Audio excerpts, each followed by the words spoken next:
A podcast? Did your radio show get canceled?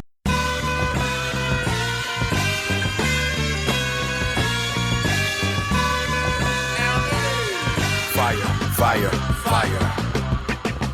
Low down and filthy, but the discipline is on point. Schooled myself, made my own dojo. A cold flow with the whole dose of soul. Maintain composure, even in theory. An anomaly, properties undiscernible to mere peasants. This week on the $1 Million Plan with Pete the Planner, we are talking budgeting. Don't turn it off.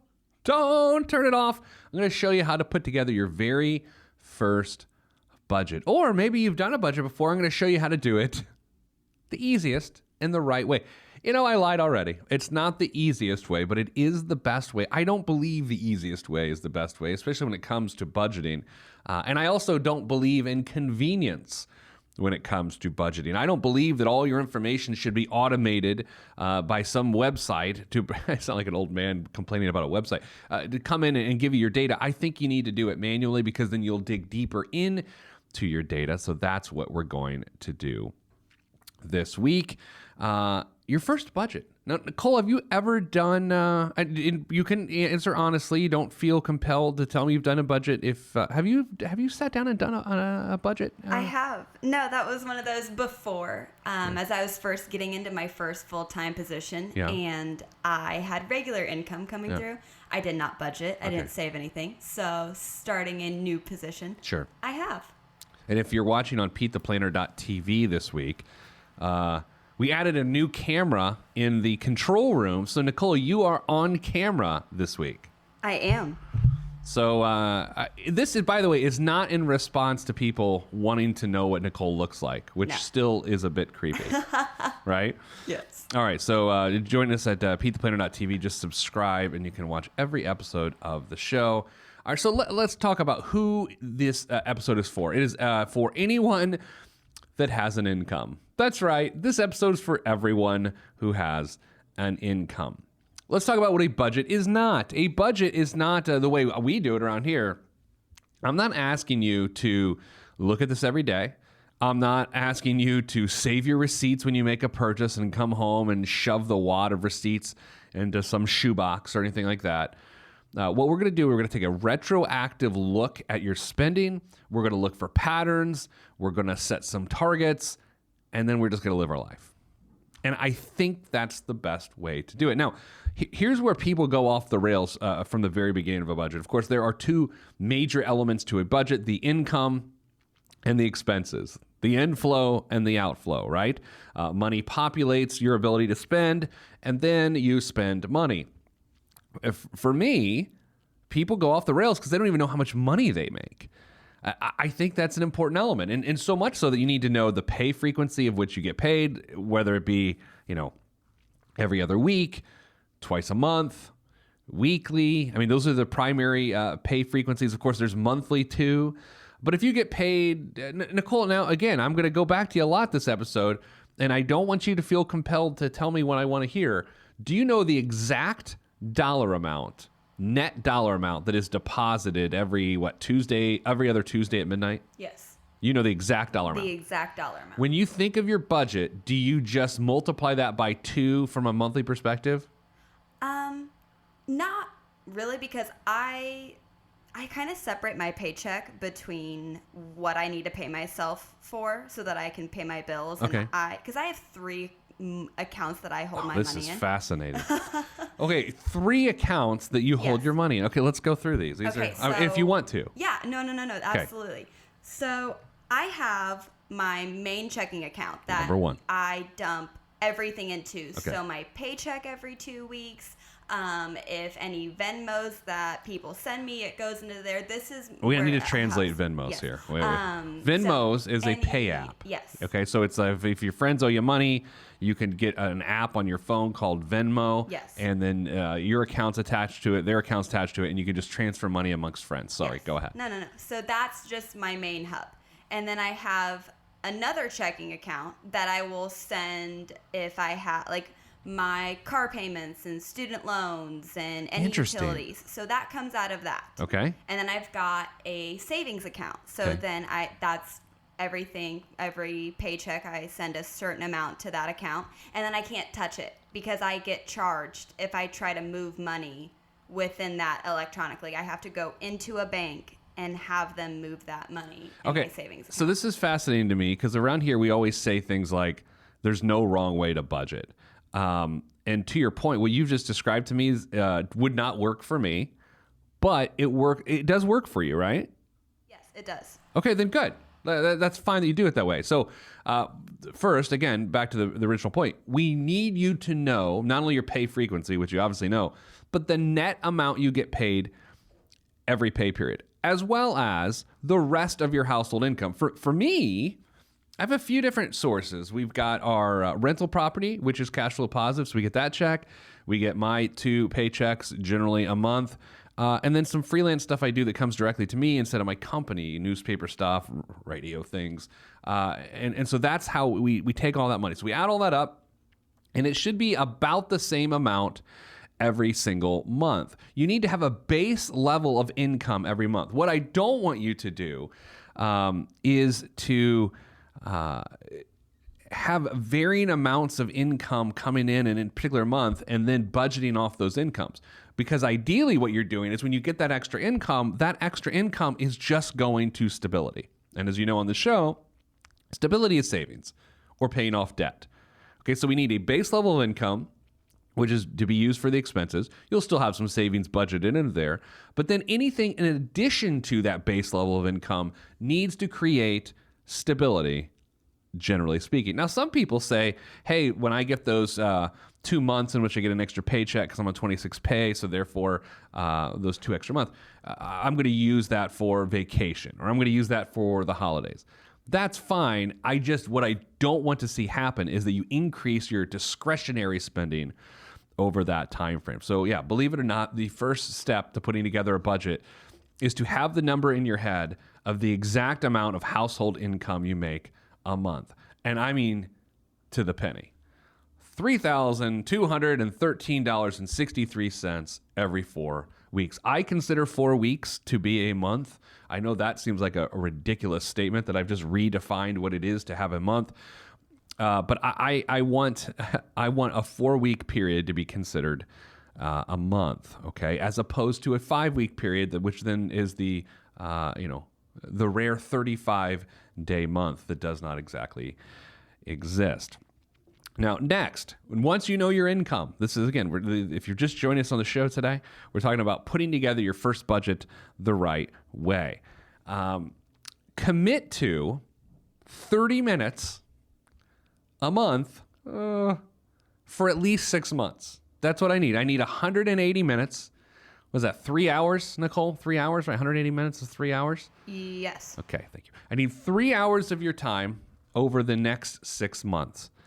And what we're going to do is we're going to show you exactly how to have this meeting, how to update everyone in your household that needs to be updated, and to find your averages and to begin to set your habits. Okay, so we are a retroactive budgeting outfit, which means the first way to budget is to look at the last month's spending in all the different categories and to begin to make decisions based on what you see. That's the first step. We have to know reality. Too often people go to budget and they say, okay, I'm going to spend $100 on food and I'm going to spend $35 on my smartphone. Those are unrealistic. We need to see what you're really doing before we can set those targets. And what we're going to do after the break specifically is we're going to come back and we're going to scrutinize the different budget categories. We've not done that in a while in this show. So we're going to talk about what you should spend on every different budget category from a technical basis. If during the break here, if you want to go to PeteThePlanner.com/ideal-budget, that's PeteThePlanner.com/ideal-budget, you can download the budget as we're talking about. So you can download it, you can watch and follow along. So I encourage you to do that right now. And we'll give you a few minutes to do this as we take this break here on the $1 Million Plan. I'm Pete the Planner. Stop what you're doing. Log on and hit Pete up on Twitter at Pete the Planner. Primo beat, man.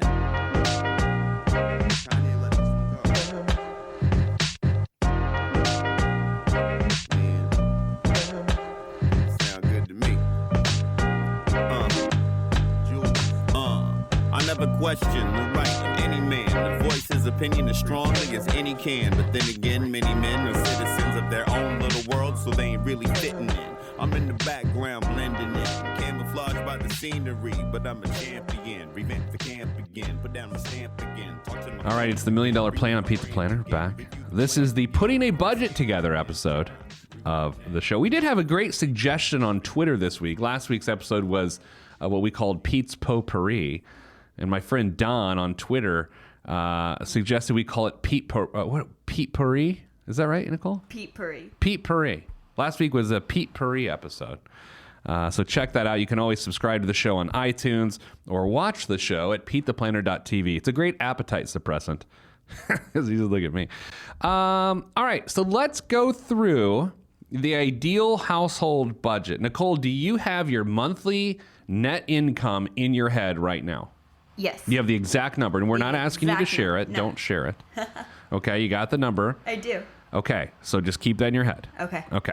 So now what we're going to do is we're going to go through and look at what percentage of your household income comes from housing, or what do you spend on housing. We're going to hit the big categories first, then hit the smaller categories. We're going to hit the fixed bills first, and then deal with some of the variable expenses.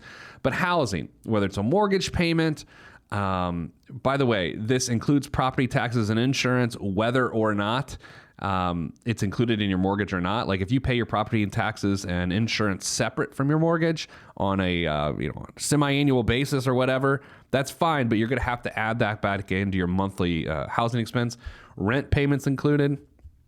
And that's it with housing. We're not putting utilities in here. We're not putting upkeep or anything like that. Mortgage payment or rent. Ideally, it's at 25%. It's unlikely that you're at 25%. Culturally, we've gotten to a place where banks have talked us into this idea that 40% is okay. Again, we're dealing with take-home pay. After tax, total household income, we want you at 25%. Let me give you an example. I'm going to use round numbers because, I don't know. Let's say, for some reason, your household income is $4,000 a month. And your housing payment is $1,000 a month. That means 1,000 divided by 4,000 is 0.25 or 25%. You would hit it on Zenos. Now, Nicole, I'm curious with your situation. You can include your household income with your significant other. Yes. Is that what you're doing? No, we just split the ours bills. in half. Okay. Yeah, we split everything in half. All right, so Mrs. Planner and I mean, it's all the same, right? We've been married forever. Your significant other, you're deciding to just split it in half. So when you think about yours, you're just thinking about your portion of the mortgage or whatever that you pay, right? Yeah, no, we still have separate accounts, and we just split everything for the time being until we decide not to. Sure, okay. I like how you put that. So I'm curious, and we should have like a bell that you ding if you don't want to answer a question. Just hit it on a soundboard. Yeah, just like, beep, beep, just do that. Do you know what percent you are on housing? Yes, I'm just right above, like 27% or something. Yeah. Okay, not terrible, right? Not terrible at all. If you're above 50%, okay, take a deep breath. There's a problem. And this is not the overhousing episode, although we should probably do one soon. Overhousing is a huge issue in affordable places to live, as well as unaffordable places to live. But it's especially bad in places that you can help it and you do not. Here's what I mean. In the Midwest, in which I live, you can easily spend 45, 50% of your income on housing and convince yourself that it's okay, despite the fact that there are much more affordable housing options for you in the Midwest. If we're in Manhattan, or we're in San Diego, or we're in San Francisco, and the only way you can live there is to have 45 to 50% of your income go toward that, that's a different story. There's not a lot you can do other than move out of that metropolitan area. In the Midwest, you got a lot of housing options. So number one thing to do is establish, because it's the biggest expense, are you close to that 25% marker? Is your spending on housing around 25% of your total household income. If you're renting, you want to be closer to 25%. If you've got did my voice just crack there? Did you hear that? Yes. It may have. If you have a 15-year mortgage, you can be over 25%. You can be into the low 30s. If you've got a 30-year mortgage or a interest-only mortgage or a 40-year mortgage, because these things exist, you want to be closer and closer to 25%. If you have a 30-year mortgage and you're in the 40% range, I don't know. I do know what to tell you. You're in trouble. You don't want to think you're in trouble because the bank lets you do it, but that's not a good situation. If 45% of your income is going towards housing and you've got a 30-year mortgage, that's bad. It's especially bad if you're in what people call a starter home. Now, this sounds like I'm going to try to draw a line between people that are in starter homes and people who are not. But when I think of a starter home, I think of a production home, as they call them, by a national builder that don't increase in value as much as maybe a non-production home. This is to say, your idea is, well, we'll get in this home even though it costs us more than what we should spend because it'll just go up in value and that's how we'll make this a good idea. Well, it won't probably go up in value, and so that becomes the big challenge. Next, transportation at 15%. That's what we're hitting next. Transportation at 15%. So back to our example of $4,000 a month of income, take-home pay, that would be $600 going towards transportation. I'm gonna be transparent here. That seems like too much to me. Like we spend in our household, I think $80 a month on insurance, and then probably $120 a month on gas.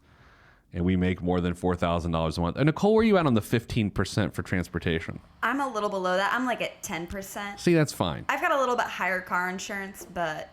Well, it's because you're young. Yeah, it's because I'm young. Yeah, when you get old like me, it drops. So yeah, I mean, I think spending a bunch of money on transportation is a complete waste. It's part of the reason why we moved our offices about 7 years ago, a third of the mile from our house, so I can walk if I want to. But yeah, if you're spending more than 15% on transportation, step back. Like, what are we doing here? It could either mean you got low income and used to get a moderate car payment, you're going to be above 15%. It could mean your income's not your issue, but you spent too much on your car, or you let someone at the car lot talk you into enough, or, oh, well, you got to prove this payment. The bank says you can do it. If the bank says you can do it, that means absolutely nothing. If you get approved for a loan and it seems like too much and you say, well, they think I can afford it. No, they do and they don't. They don't actually evaluate it as whether you can afford it or not. They evaluate it as, we think they'll make this payment, right? So transportation at 15%. So far, Nicole, what I'm hearing from you specifically, and this is what I want everyone to do, I want them to add up their percentages of housing and transportation and see if you're under 40%. And what you've just told me is you're at about 37%. Yeah, I'm right about there. Okay, so if you got those two things working, we know we're going down the right path with budgeting, okay? So 25 plus 15 is 40. We want budgeting for transportation and housing to be below 40%. Here's my fear. If you're at 60% or above, that's the problem, right? And we haven't even got into utilities yet, because utilities are what make this even more difficult if you're overhoused.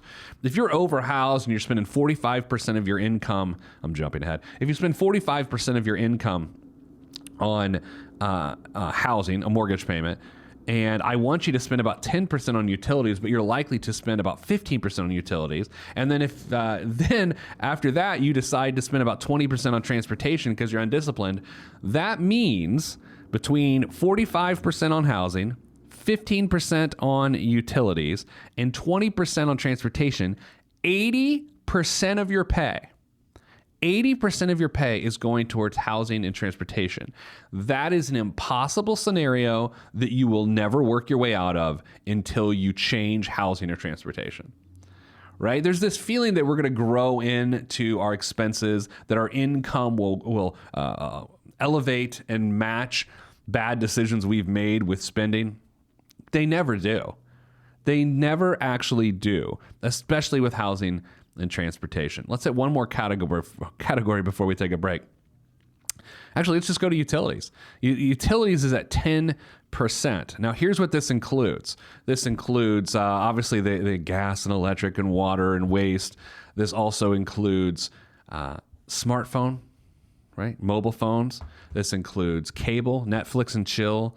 It includes a home phone if you happen to have a home phone. All right, Nicole, let's see how much of a millennial you are. Do you and the man friend, do you guys have a cable package? No. Okay. We have Wi-Fi. You have Wi-Fi. You do have Wi-Fi. We have the Wi-Fi. What's your Wi-Fi cost a month? $40. Okay. You have no home phone? No. Okay. So your main technology cost other than your mobile phone is $40 a month? Well, we split that. So it's 80 and you pay 40, or is it 20 and 20? We pay 20 and 20. Jeez. You should be doing this show, not me. What? Okay, so yeah, utilities are tough though, especially for people. I'm going to just pick a random number, 42 and older. I don't know why I did that. 42 and older, and I'm not 42, but I'll tell you, we still have a home phone line. Why? Because it's Mrs. Planner's preference, and I'm not trying to fight that battle. By the way, and we're trying to talk Mrs. Planner on to coming on the show here. Well, I've been doing the radio show for like 8 years. The podcast, we're coming up on our 200th episode. And I'm trying to talk Mrs. Planner on to being a special in-studio guest on the 200th episode.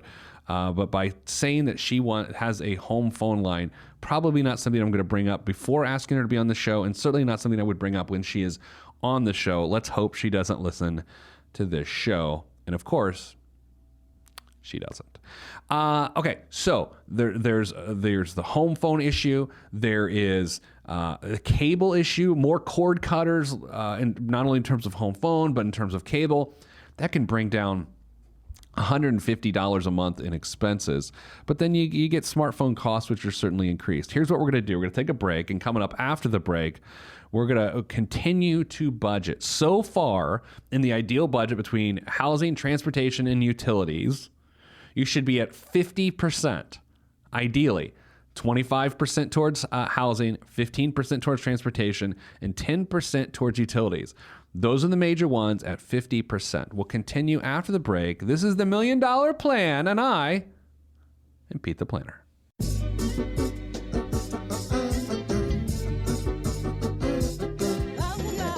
Yeah. Axe hand on the beat. Glass House. Yes, sir. Mr. Kinetic, Rusty Redenbacher. ATFU. Naptown. Yeah.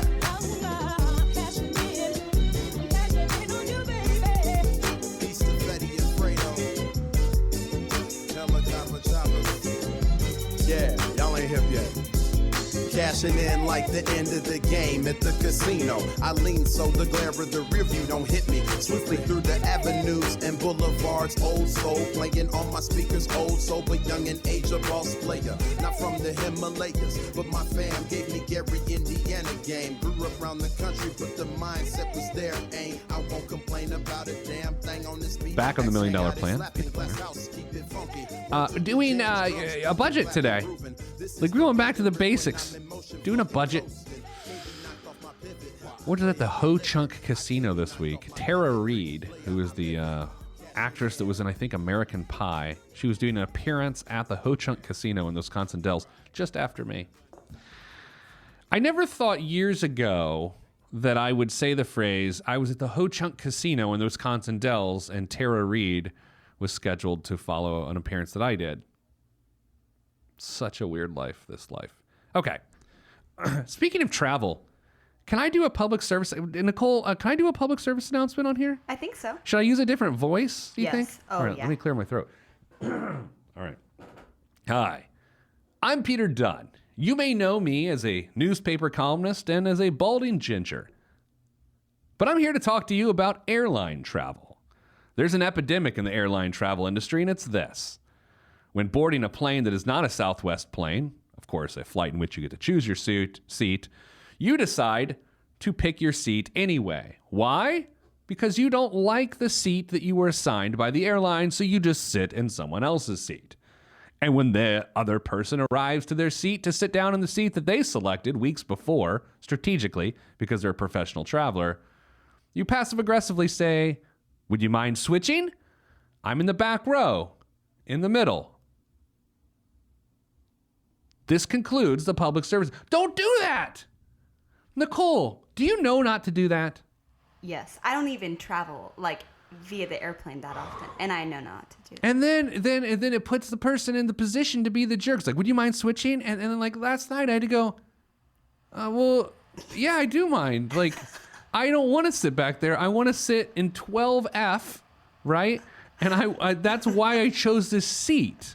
I saw your tweet last night, and I was kind of waiting for this. I'm really glad we touched on it. I'm so upset right now. Okay, back to the show. We're going through budgeting. So far, we've budgeted 50% of your income, ideally, right? You got housing, transportation, utilities. Next is another fixed expense that, unfortunately, most people don't put as a fixed expense. It's savings. Savings. At least 10% of your income either needs to go towards the following. First, emergency fund. And if you've already got 3 months' expenses, then that 10% is not going towards your emergency fund. If you have debt, consumer debt, at the very minimum, 10% of your income is going to pay back that consumer debt. If you don't have debt and you have a full emergency fund, then that 10% can go to the following things. The middle bucket of savings, which can include college savings, can include buy a bass boat savings. Don't buy a bass boat. All sorts of other stuff, right?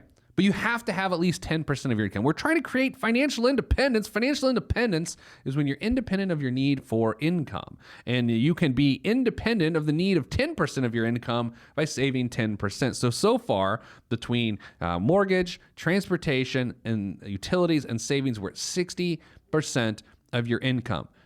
You have to pay yourself first. And the way you do that is actually to pay yourself fourth because it's the fourth category, but at least 10% of your income. Okay, Nicole, now you don't have to say yes or no, but I know you were putting money into a savings account.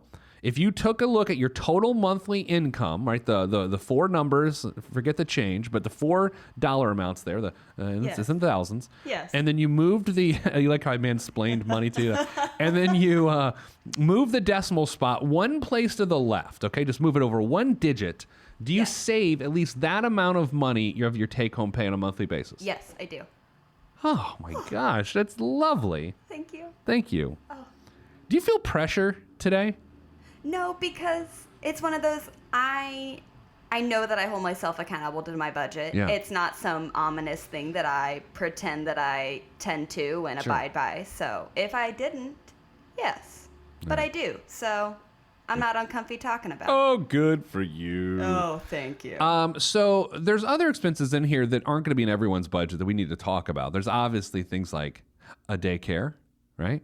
Daycare, if you got a kid or 7 or whatever, can be super expensive. It's a fixed expense and it needs to be moved up front here. I'll also say this. If you have daycare expenses, you're overhoused and you're over-transported, I don't think that's a thing, but you spend too much on transportation, you are hating your financial life. The best tip I can give you if you're paying for childcare is have really low transportation expenses. Really low. Now, is that realistic? Yeah, of course it's realistic, but here's what people end up doing. They end up getting a souped up minivan, right? With the backseat TVs, and they pay a lot, like $600, $500 a month for a minivan, and then they've got like $1,300 a month in daycare because they fill that minivan filled with these little kids, right? And then they find themselves in trouble. All right, so we've got a lot of budget. Now let's hit the variable expenses here. Oh, by the way, if you have student loan payments, any sort of installment payment that's actually amortized as opposed to a credit card payment, which is not an installment payment. So that needs to be included in this section too, which then cuts out all the discretionary spending. So let's go through some of the discretionary spending. 12% towards groceries and dining out. I combine groceries and dining out, and if you want to separate them, that's fine. But let's be honest here. We've just budgeted, what do we say, Nicole? We've budgeted 60% or so far? Yes. Okay, if you're way above 60% between mortgage, transportation, savings, and utilities, if you're way above 60%, this is where the rest of your budget suffers, especially if you have daycare. Like if I've just described your life plus daycare, that means you're like at 75%. You got 25% left to spend on the following categories: groceries and dining out, charity, I can see you cutting that out, clothing, medical expenses that are not related to pre-tax medical. This is post-tax medical. Entertainment, holidays and gifts, and MISC, which is an abbreviation for miscellaneous. So think about that. If you've only got 25% less, ideally I would like you to have 40% left to spend on groceries and dining out, charity, clothing, medical, entertainment, holidays and gifts, and miscellaneous. I think of that 40% left, at least 12 to 15 is going to go towards groceries and dining out, which let's say that then takes us to 72 to 75%. And the remaining 25% can be spent on charity, clothing, medical, entertainment, holidays, gifts, and miscellaneous. Now, if you've got kids' expenses in there too, beyond daycare, things like youth sports, youth soccer, that's an element, right? That's worth mentioning. Also, there's the idea of like piano lessons or book fees or anything else. So do this. We sort of come to a conclusion on the budget. Go through the budget. Go to PeteThePlanner.com/ideal-budget. PeteThePlanner.com/ideal-budget, or just go to the front page of PeteThePlanner.com and click on the budgeting category to get started. It's free. It's free $99 this week. No, it is free. Go to it, download it, compare your spending. Now, what do we want you to do every single month? First of all, we want you to establish where you're at. Find some categories that you need to change. Now, some of these categories may be discretionary in nature, but by the way, if you've only got 20% of your income left to spend on all these discretionary categories, your issue is not discretionary. Now, you may try to fix it by cutting your expenses in the discretionary situation, but your issue is that your big expenses, housing, transportation, utilities, they're too high. I pity a fool that's got like 80% between the first 3 or 4 categories. It's nearly impossible. So take a look at that. And you need to do this every month for at least 6 months until you get this figured out. If you feel like the solution to your problem is to move and to have a smaller housing expense, email me. Let's talk about it. Like, seriously, we'll do our best to email you back. Ask Pete at PeteThePlanner.com. I always will support you if you come to the conclusion that you've got too much house. I've had this conversation hundreds of times over the last several years, and I can say unequivocally that the people that pull the trigger and fix their financial life by getting a smaller house commitment on a monthly basis unequivocally end up happier. Absolutely, 100% of the time. Because it doesn't choke you. You can be choked by over housing. Go to PeteThePlanner.com/ideal-budget. Coming up after the break, we're going to wrap this show up, the budget show, by showing you something that's very wasteful to spend your money on. And that's this week's BWOM, the biggest waste of money of the week. Right here on the Pete the Planner $1 Million Plan. I don't know, I just changed the name of the show. I'm Pete the Planner. Let's take a break.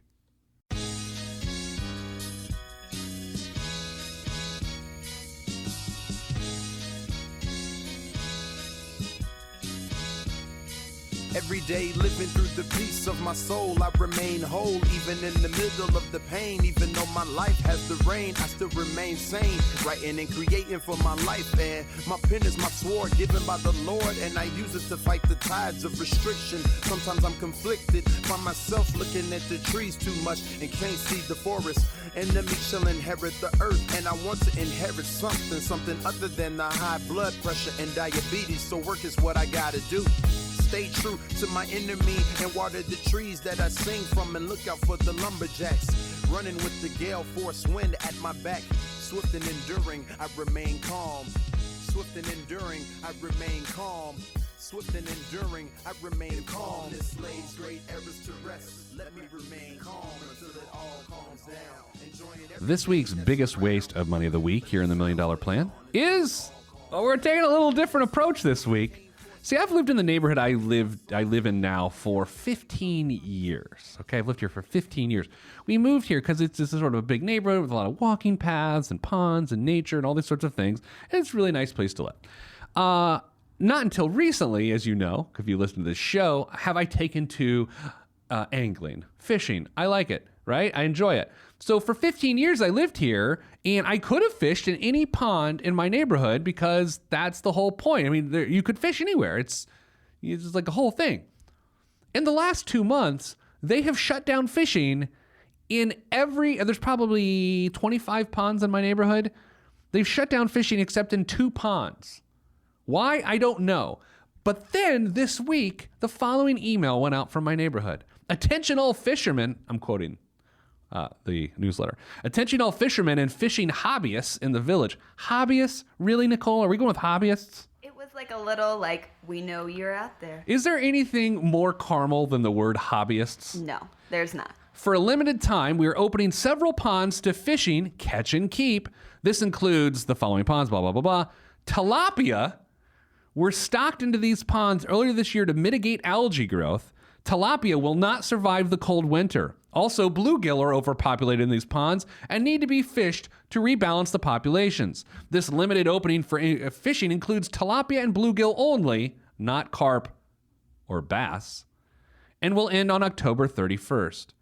Okay, so Nicole, here's where I'm at. Number one, I'm not eating fish out of a retention pond. Yeah, that was my first. I'm not there yet as a person. No offense. I mean, I know people like fish and have to eat it to survive. I don't. And I'm not eating pond stock tilapia. Isn't there already something going on with tilapia that we're not supposed to eat it anymore? Well, no. Here's what's going on with tilapia. It's that it's a bottom feeder. I mean, it eats crap. I mean, it eats the algae. Yes. It was put in there to eat the algae, and then they want me to eat the tilapia. Like, who's going to eat me? It's like a food chain. It's a terrifying situation. So, first of all, here's what I'm going to do. I'm putting this out here right now. I'm going to fish aggressively in all the ponds that were just opened up in my neighborhood to fish again. And I'm going to tell people when they come upon me that I'm fishing for tilapia. But guess what? I'm not. I'm going to be the world's worst tilapia fisherman because I'm catching some bass. And if they say, oh, well, you can't do that, I'm like, look, I'm trying to catch tilapia. They just don't like, the flavor I'm putting out. You know what I'm saying? I know what you're saying. Oh, my God, that's it. Okay. So that's what... Oh, my God. Talk about first world problems. Oh, that's it for this week's show. Go to PeteThePlanner.com/ideal-budget. That's PeteThePlanner.com/ideal-budget. Next week, Baton Rouge, Louisiana is where I'm going. Never been there. Gonna have some crawfish and some other stuff. That's just beer. Okay, that's it. I'm done. Sending you good vibes because good vibes are all that's in the budget. I'm Pete the Planner. This is the MDP, the $1 Million Plan. If you want to be on this podcast and have Pete fix your money life, then hit us up at PeteThePlanner.com/podcast. You heard me. PeteThePlanner.com/podcast. Log on. This is for information purposes only. It's not the Swiss financial planning device. Consult a financial advisor. Released from Everest, the fresh is fresh, and you can call me E.T. Word to John Tesh. Let me bless this harmonic presentation. It's amazing, so amazing. I'm the reason. Salutations, I bring you love-tron greetings from a faraway land. I am the sole controller. Put the remote down and let me take control. You're now a part of my zone, so enjoy yourself. Love-tron can restore your health. I bring you greetings. Salutations, how you doing? And is that how y'all say it? The tinkling of the keys is an homage to the little star. I sojourn over poetic descriptions of sound and travel to my other world. Out of this world, spaceship on my arm took me home, fueled by the ink and the megabytes and the hypertext transfer protocol, stronger than the Skynet and the Terminator. I push faders into warp speed, glide with ease, creating a breeze they call a black hole. Event horizon, no rear view concerns. This I adjourn, and beats I burn. This I adjourn, and beats I burn. Salutations, I bring you Lovetron greetings from a faraway land. I am the sole controller. Put the remote down and let me take control. You're now a part of my zone, so enjoy yourself. Lovetron can restore your health. I bring you greetings, salutations. How you doing? And is that how y'all say it?